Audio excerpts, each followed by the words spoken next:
Le deuxième algorithme qu'on va voir, c'est l'algorithme de recherche dichotomique. Alors, première remarque très importante, c'est que cet algorithme, il marche uniquement sur les tableaux qui sont déjà triés. OK? Alors, le principe. Donc là, j'ai un tableau T qui comporte 10 éléments. Donc, les indices, ils vont de 0 jusqu'à 9. Donc, première chose que je vais faire, regardez bien, je vais calculer l'indice du milieu du tableau. OK?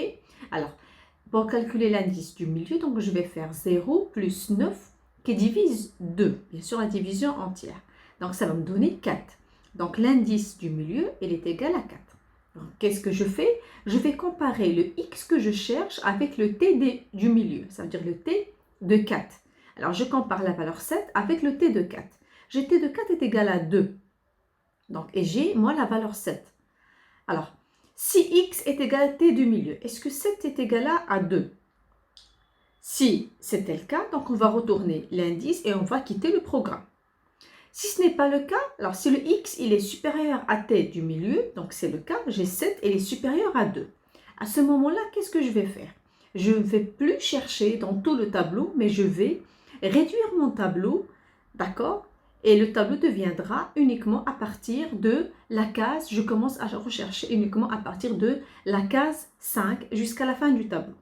L'inverse, si j'ai le x qui est inférieur à t du milieu, donc au lieu de chercher dans tout le tableau-là, dans l'itération suivante, qu'est-ce que je vais faire? Je vais chercher uniquement dans la partie de 0 à 3. Donc dans chaque itération, je vais diviser mon tableau par 2. D'accord? Donc je calcule l'indice du milieu. Si le x que je cherche est égal à la valeur de l'indice du milieu, à ce moment-là, je vais retourner cette valeur-là et je sors.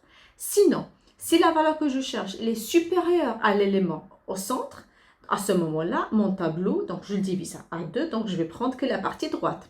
Si l'élément que je cherche il est inférieur à l'élément central, donc je vais réduire mon tableau à la partie gauche. C'est OK?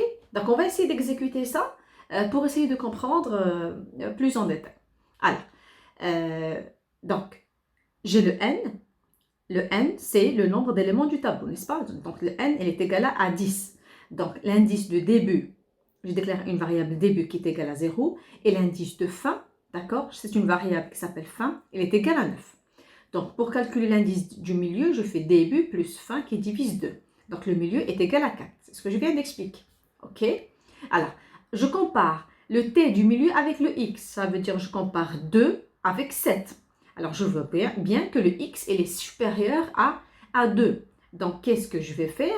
Je vais changer la variable début qui était égale à 0. Maintenant, le début sera égal à 5. C'est OK? Et la fin sera égale toujours à 9. D'accord? Si c'était l'inverse, si je cherchais une valeur qui est inférieure à 2, à ce moment-là, mon intervalle deviendra, le début, ça va être 0 et la fin va être égale à 3. Donc, je réduis mon tableau à la partie gauche. Voilà. Et maintenant, dans l'itération qui suit, je vais chercher dans ce tableau-là. Je ne vais plus chercher dans tout le tableau. Donc, dans chaque itération, mon tableau il est réduit à moitié. Dans chaque itération, mon tableau est réduit à moitié. OK? Alors, ça, c'est la première itération. Deuxième itération, regardez bien. Alors, je calcule l'indice du milieu. Alors, le début, à ce moment-là, le début est égal à 5, la fin est égale à 9. Donc, le milieu, donc c'est début plus fin qui divise 2, donc c'est 7. Donc, je vais comparer ma valeur x avec le t de 7. Alors, je vois bien que la valeur x, elle est supérieure à t du milieu, donc 7, elle est supérieure à 6. À ce moment-là, donc mon intervalle, qu'est-ce qu'il deviendra? Donc, le début deviendra 8 et la fin deviendra 9. Parfait.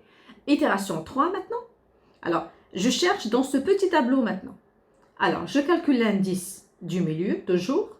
Le milieu est égal à 8, donc je compare le x avec le t de 8.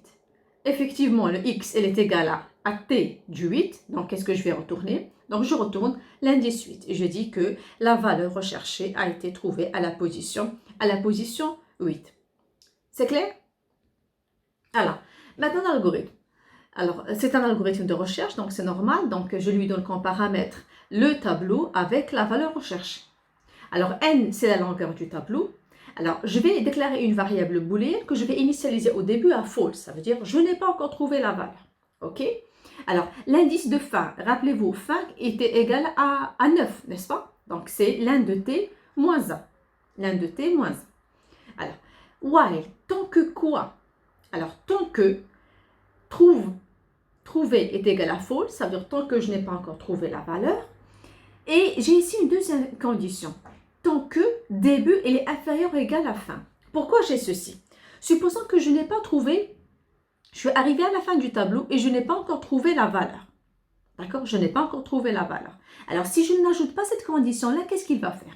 Donc, le i va dépasser la valeur maximale de la liste et ça va générer une erreur. Moi, pour être sûr que je suis toujours dans le tableau, donc j'ajoute la condition début inférieur égal à fin.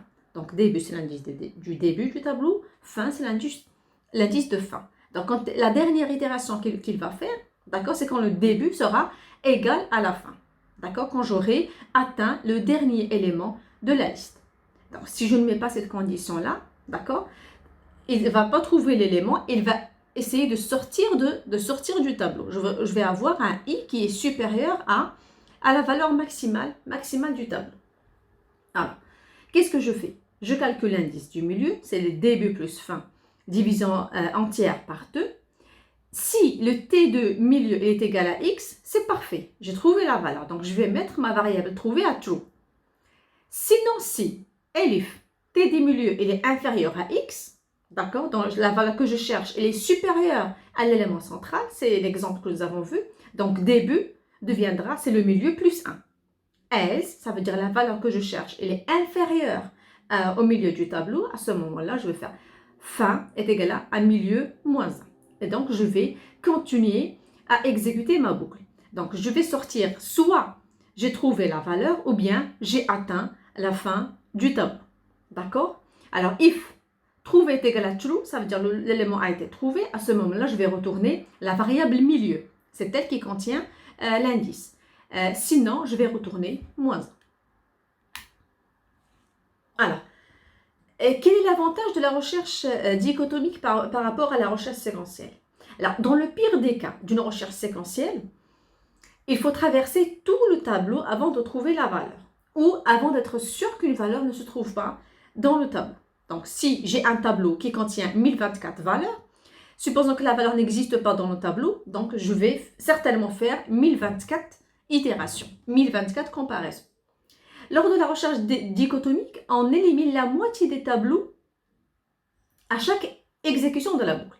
Donc ainsi, la recherche se termine beaucoup plus rapidement. Est-ce que vous êtes d'accord avec moi? Donc chaque itération, mon tableau il est réduit à moitié. Dans chaque itération, mon tableau il est réduit à moitié. Donc je vais faire moins d'itérations que la recherche séquentielle. Donc la recherche dichotomique devient extrêmement avantageuse pour la recherche dans de grands tableaux triés. Mais n'oubliez pas, le tableau doit être trié. Donc l'avantage de la recherche dichotomique par rapport à la recherche séquentielle, elle monte exponentiellement avec la grandeur du tableau. Ok? Exemple, donc lors de la recherche dans un tableau de 1024 valeurs, le pire des cas pour la recherche séquentielle peut entraîner 1024 exécutions. D'accord? Le pire des cas pour la recherche dichotomique peut entraîner uniquement 10 exécutions de la boucle. Donc, si vous avez un tableau qui est trié, et si vous avez un tableau qui contient plusieurs valeurs, la recherche dichotomique est certainement beaucoup plus performante que la recherche séquentielle. C'est clair?